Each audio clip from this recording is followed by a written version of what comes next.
Porcar o caso Master e está nas mãos do ministro do Supremo Tribunal Federal, André Mendonça.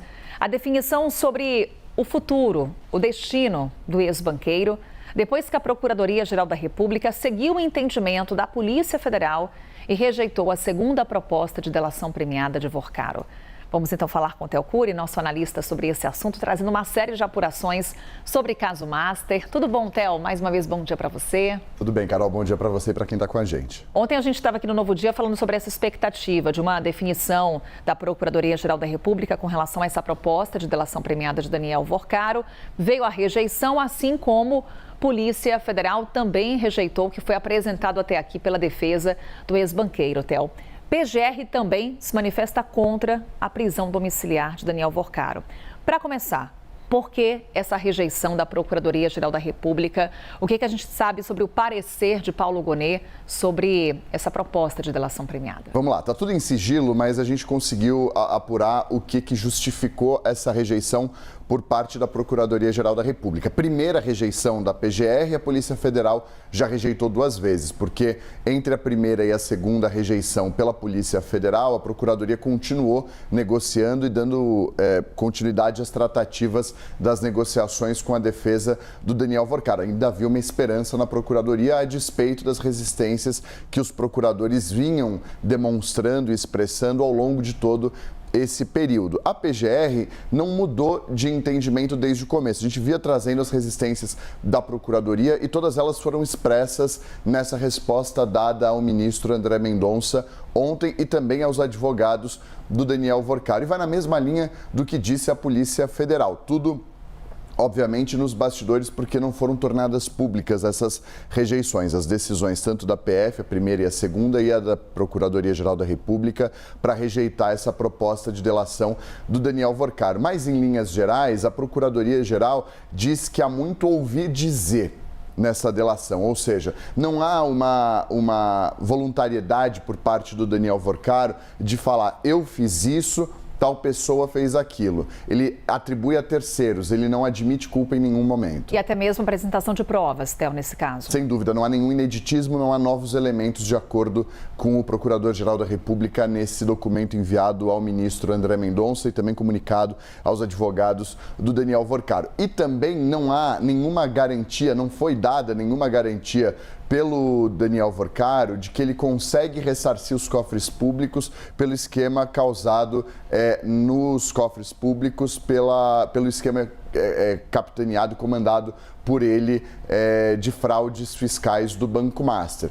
Que são esses 3 pontos que a gente vinha mencionando já há muito tempo e que a Procuradoria já vinha sinalizando que não estava satisfeita, com o ineditismo, com os elementos de corroboração e com a capacidade de ele ressarcir os cofres públicos. Daí a decisão da PGR de, assim como a Polícia Federal, por 2 vezes, rejeitar essa proposta de delação do Daniel Vorcaro. Agora a situação fica complicada para ele, porque as portas se fecharam na Polícia Federal e se fecharam também na Procuradoria, que era a esperança da defesa do Daniel Vorcaro, porque a PF rejeitou uma vez, as negociações continuaram. A PF rejeitou a segunda vez, as negociações continuaram. E aí a PGR também fecha as portas. Isso significa que pode ter uma terceira ou que não pode? Pode ter uma terceira, mas se até agora ele não apresentou nada, é muito difícil que ele consiga, de fato, reverter essa situação com os investigadores. Enquanto isso, Theo, temos Daniel Vorcaro preso numa sala especial na Superintendência da Polícia Federal, lá em Brasília.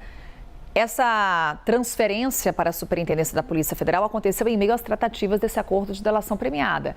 Com as rejeições que temos até aqui, poderemos esperar uma mudança de Daniel Vorcaro, uma nova transferência, com relação também à prisão domiciliar. O que temos de expectativa com relação à decisão do ministro André Mendonça? Olha, a expectativa é de que haja uma mudança, sim, no local de prisão do Daniel Vorcaro. Você vai se lembrar, foram idas e vindas desde o dia 4 de março, quando ele assina aquele termo de confidencialidade para negociar e dar início às tratativas para o acordo de delação premiada dele. No dia 4 de março ele assina o acordo, sai da prisão, do presídio comum, vai para uma cela especial da Superintendência da Polícia Federal com algumas, entre algumas aspas, regalias a ele para que ele pudesse dar início a essas tratativas. A PF rejeita, ele sai dessa cela especial, vai para uma cela comum. A defesa pede o retorno dele, já que ele estava negociando ainda com a Procuradoria-Geral da República. Ele retorna para a cela especial. A Polícia Federal rejeita o acordo pela segunda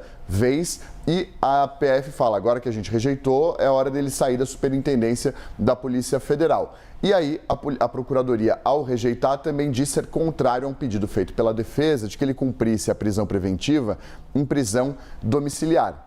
E joga a responsabilidade da definição do local ao ministro André Mendonça, ou seja, a PGR ela não diz se quer que ele fique na superintendência, se ele vá para um presídio. A PGR só diz que ele não pode ir para casa porque não houve nenhuma mudança no contexto dele desde que a primeira turma do Supremo Tribunal, a segunda turma, perdão, do Supremo manteve a prisão dele. Como nada mudou, a PGR diz, ele não pode ir para a prisão domiciliar. Agora cabe ao ministro André Mendonça definir qual o local de cumprimento dessa prisão preventiva do Daniel Vorcaro. Se numa cela especial, se numa cela comum da PF ou se de volta a um presídio comum.